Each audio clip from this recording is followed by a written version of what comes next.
अपने सब एगो जितवाहन के कथा सुनो। नहा खाए क तेल खरी पितराइन के चढ़ा क झिगुनी के पात पर तेल खरी चढ़ा क चूल्हो से आदमी के फेंक देबन। जितवाहन वाला बाल बच्चा के माथा में लगा देबै। पितराइन सब वाला फेंक देबन। ओकरा बाद चूड़ा दही चीनी अमौट सब्जी भात दाल पापड़ जकरा जे व्यवस्था भऽ सकै पितराइन के खुआबै छथिन। चूड़ा दही पितराइन के चढ़ाओल जाइ छनि।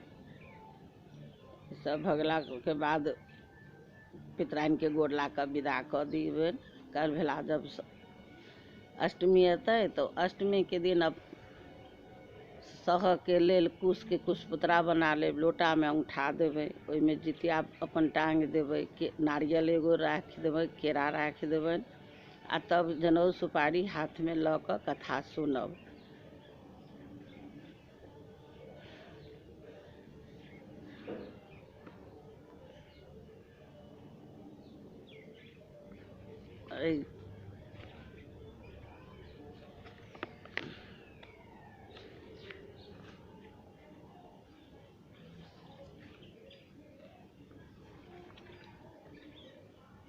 तो सुनू कथा अपने सब। एक बार नवमी पारण्य के निवासी ऋषियों ने संसार के कल्याण सूत जी से पूछलखिन, हे सूत जी, काल में लोगों ने बालक किस तरह की दीर्घायु होंगे, सो कहिए। सूत जी बोले, जब द्वापर का अंत और कलयुग का आरंभ था उसी समय बहुत सी शोकाकाल स्त्रियों ने आपस में सलाह की कि क्या इस कली में माता के जीवित रहते हुए पुत्र मर जाएंगे। जब वे आपस में कुछ निर्णय नहीं कर सकी तब गौतम जी के पास पूछने के लिए गई। तब उसने गौतम ऋषि के पास जाकर के उस लोगों ने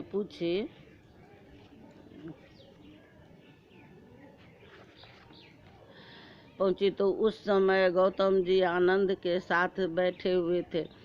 उसने के सामने में जाकर उन्होंने मस्तक झुकाकर प्रणाम किया। तदंतर स्त्रियों ने पूछा, हे प्रभु, इस कलियुग में लोगों के पुत्र किस तरह जीवित रहेंगे?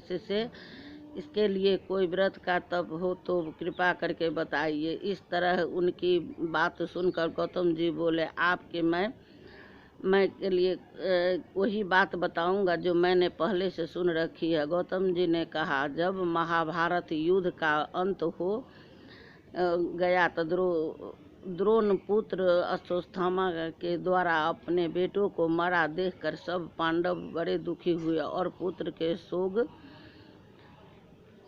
शोक के व्याकुल होकर द्रौपदी अपनी सखियों के साथ ब्राह्मण श्रेष्ठ धौम्य के पास गई और उनसे सौम्य से कहा, हे विपेंद्र, कौन सा उपाय करके अच्छे बच्चे दीर्घायु हो सकते हैं? कृपा करके ठीक ठीक कहिए। धौम्य ने कलयुग में सत्य वचन बोलने वाला, सत्य चरण करने वाला समदर्शी ये जितवाहन नामक एक राजा था। एक बार वह अपनी स्त्री के साथ अपनी ससुराल ही में रहने लगा। एक दिन आधी रात के समय पुत्र के शोक से व्याकुल कोई स्त्री रोने लगी, क्योंकि वह अपने बेटे को दर्शन के निराश हो चुकी थी। उसका पुत्र मर चुका था। वह रोती हुई कहती थी, हाय, मुझ बूढ़ी माता के सामने मेरा बेटा मरा जा रहा है। उसका रुदन सुनकर राजा जितवाहन का तो मानो हृदय विदीर्ण हो गया।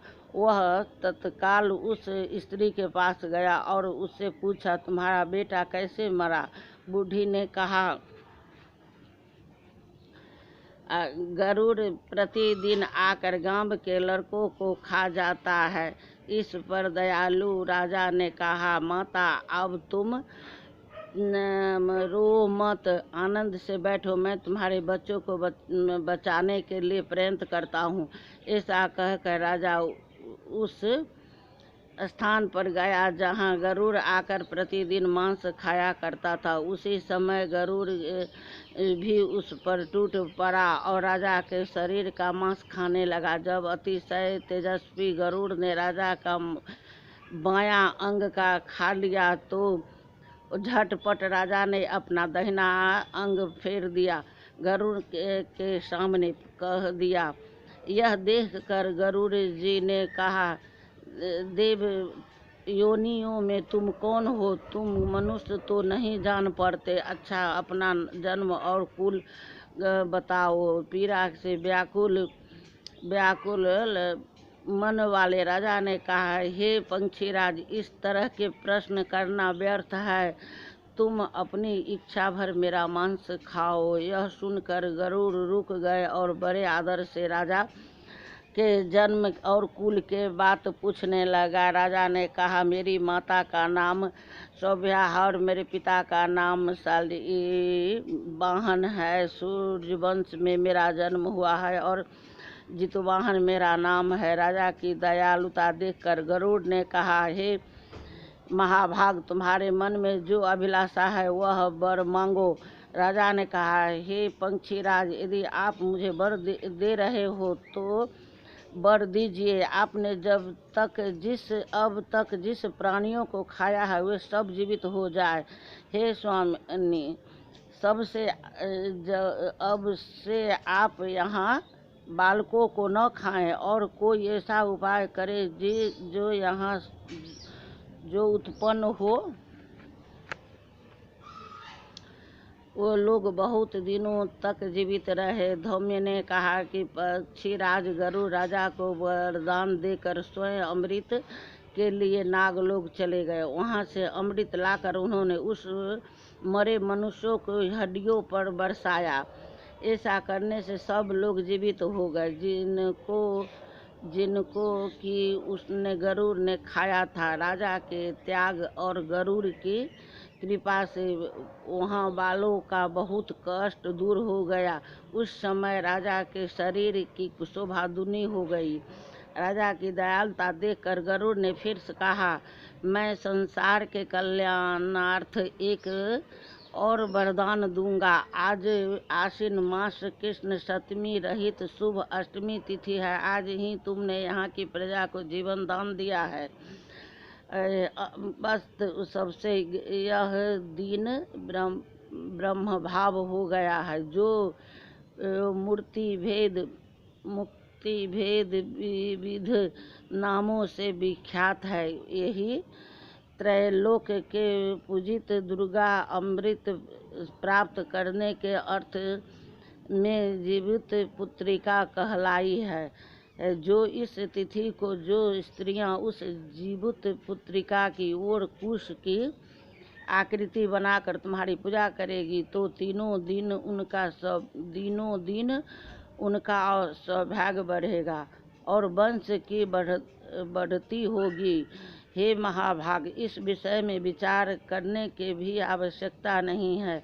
हे राजन, सप्तमी से रहित और उदया तिथि अष्टमी को व्रत करे, यानी सप्तमी सिद्ध अष्टमी जिस दिन हो उस दिन व्रत न कर शुद्ध अष्टमी को व्रत करे और नवमी के पारण करे। यदि इस पर ध्यान न दिया गया तो फल नष्ट हो जाएगा और सौभाग्य तो अवश्य नष्ट हो जाएगा। जीवित वाहन को इस तरह का वरदान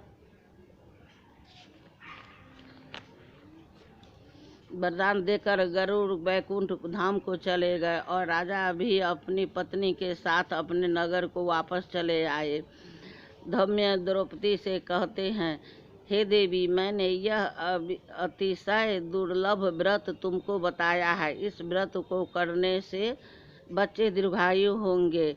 हे देवी, तुम भी पूर्वोक्त विधि से यह व्रत और दुर्गा जी का पूजन करो तो तुम्हें अभिलाषित फल प्राप्त होगा। मुनिराज धौम्य की बात सुनकर द्रौपदी के हृदय में एक प्रकार का अतूकहल उत्पन्न हुआ और पुत्र वासिनी स्त्रियों को बुलाकर उसने साथ यह उत्तम व्रत किया। गौतम ने कहा, यह व्रत और उसके प्रभाव को किसी एक चिल्ही ने सुन लिया और अपनी सखी सियारनी को बतलाया। इसके बाद पीपल वृक्ष की शाखा पर बैठकर उस चिल्ही ने और उस वृक्ष के खोते में बैठकर सियारनी ने भी व्रत किया। फिर वही चिल्ही किसी उत्तम ब्राह्मण के मुंह से यह कथा सुन आई और पीपल के खोते में बैठी हुई ये अपनी सखी को बुलाया। सियारनी ने आधी कथा सुनी थी कि उसे भूख लग गई।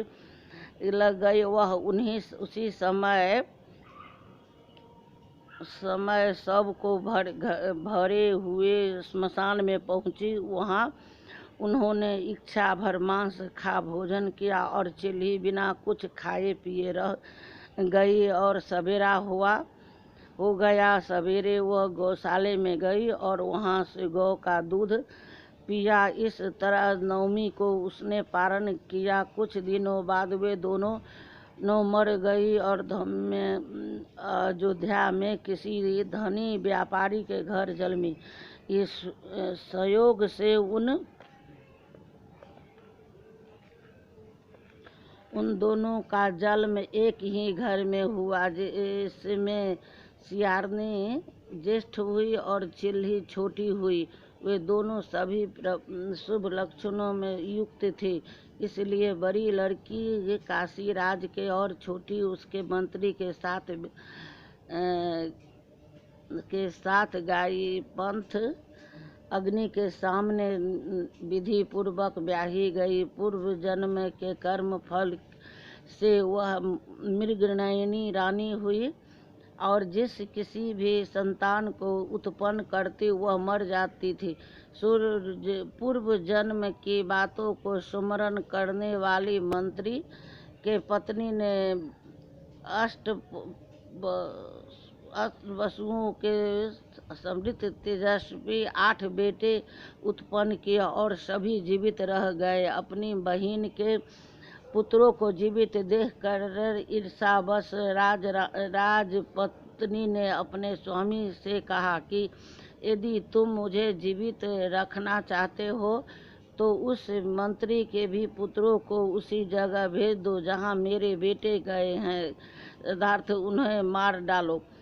यह सुनकर राजा ने उस मंत्री के पुत्रों को मारने के लिए कई प्रकार के उद्योग किए, पर मंत्री के पत्नी ने जीवित पुत्रिका के पुण्य बल से बच्चा को बचा लिया। एक दिन राजा ने अपने आदमियों से उन पुत्रों को सिर कटवा कर पिटारी में रखवाया और पिटारी उसकी माता मंत्री की पत्नी के पास भेज दिया, किंतु वो 8 सिर बेशकीमती जवाहरात हो गए और भले चंगे हुए 8 लड़के अपनी माता के पास वापस चले गए। उनमें जीवित देखकर राजपत्नी को बड़ा आश्चर्य हुआ। अंत में वह मंत्री की पत्नी के पास आई और जितने पूछा, वह बहन तुमने कौन सा ऐसा पुण्य किया है जिससे बार बार मारे जाने के बाद तुम्हारे बेटे नहीं मरते।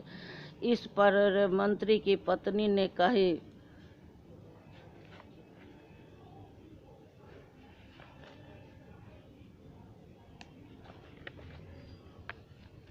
पूर्व जन्म में मैं चिल्ही थी और तुम सियारनी थी। दोनों ने व्रत किया और तुमने व्रत के नियमों का भली भांति पालन नहीं किया था और मैंने किया था। इसी दोष से बहन तुम्हारे बेटे नहीं जीते हैं।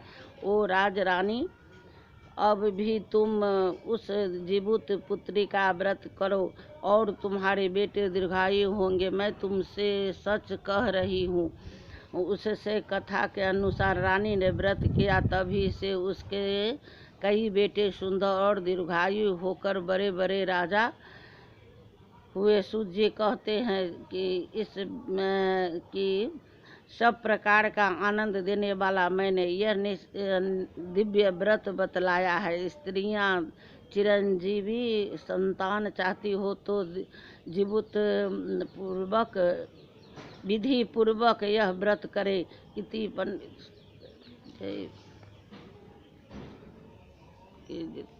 जय जितवाहन माता, सबके रक्षा कर हो हे माता।